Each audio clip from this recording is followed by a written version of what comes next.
एक समय की बात है, एक सौदागर था जिसकी 3 बेटियां थीं। उसकी तीनों बेटियां बहुत ही सुंदर थीं, परंतु छोटी वाली सबसे प्यारी थी। सौदागर को अपनी तीनों बेटियों से बहुत प्यार था। वह बस डरता था कि कोई बेटी उसे छोड़कर ना चली जाए। इसीलिए सौदागर ने फैसला किया कि वह अपनी तीनों बेटियों से पूछेगा कि वह उससे कितना प्यार करती हैं। यही सोचते हुए वह अपनी सबसे बड़ी बेटी के पास गया और पूछा, बेटी तुम मुझसे कितनी मोहब्बत करती हो? उसने कहा, पिताजी मैं आपसे अपनी जान से भी ज्यादा मोहब्बत करती हूँ। बाप यह सुनकर बहुत खुश हुआ और अपनी बेटी को एक कीमती सोने का हार दिया। फिर वो अपनी दूसरी बेटी के पास गया और उससे भी यही पूछा कि तुम मुझसे कितना प्यार करती हो। दूसरी बेटी ने कहा, पिताजी मैं आपको पूरी दुनिया में सबसे ज्यादा चाहती हूँ। सौदागर बेटी की बात सुनकर बहुत खुश हुआ और उसे बहुत सी सोने की असरफियां दी। अब सौदागर अपनी सबसे छोटी बेटी के पास गया और पूछने लगा, बेटी तुम मुझसे कितना प्यार करती हो? सबसे छोटी बेटी ने जवाब दिया कि नमक के बराबर।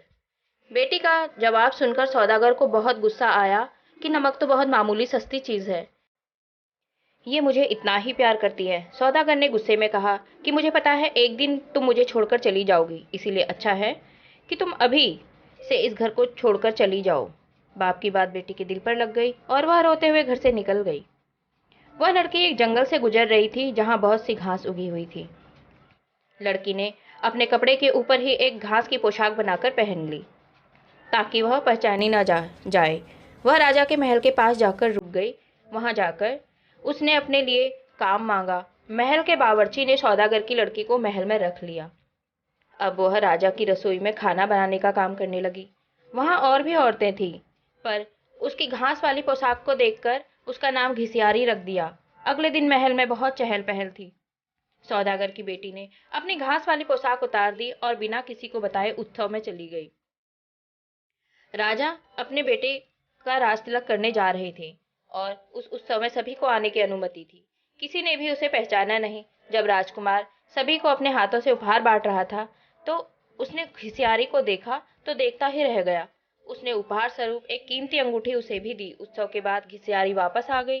राजकुमार ने मन ही मन सोच लिया कि वह इस लड़की के बारे में पिताजी से बात करेगा, लेकिन उसे सौदागर की लड़की के बारे में कुछ भी नहीं पता था। इसीलिए वह परेशान हो रहा था कि उसका पता किससे और कैसे करे। एक दिन युवराज ने महल के बावर्ची से उसे साबूदाना बनाने की फरमाइश की। घिसियारी को जब यह पता चला तो उसने रसोइये से खुद साबूदाना बनाने की इजाजत मांगी। उसे इजाजत मिल गई। घिसियारी ने साबूदाना बनाने के बाद वही कीमती अंगूठी जो राजकुमार ने उसे उपहार स्वरूप दी थी, साबूदाने की कटोरी में डाल दी।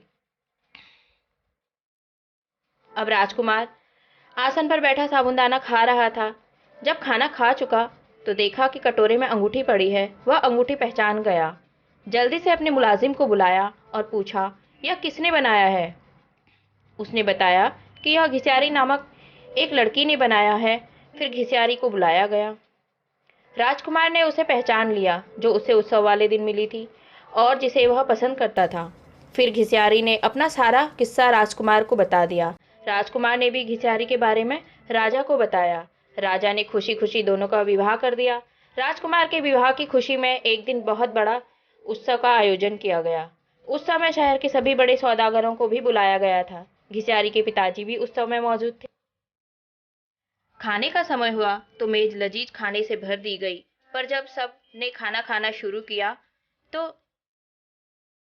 पता चला कि खाने में नमक ही नहीं है। सौदागर ने राजा से कहा, महाराज इसमें तो नमक ही नहीं है।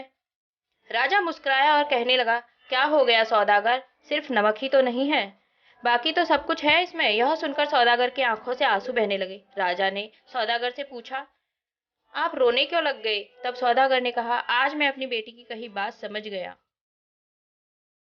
अगर खाने में नमक ना हो तो खाना बेस्वाद हो जाता है, चाहे उस खाने में कितने ही कीमती मसाले पड़े हों। लेकिन नमक के बगैर खाना कुछ भी नहीं। मैं उसकी इस बात का अर्थ नहीं समझ सका कि उसका प्यार मेरे प्रति अनमोल है।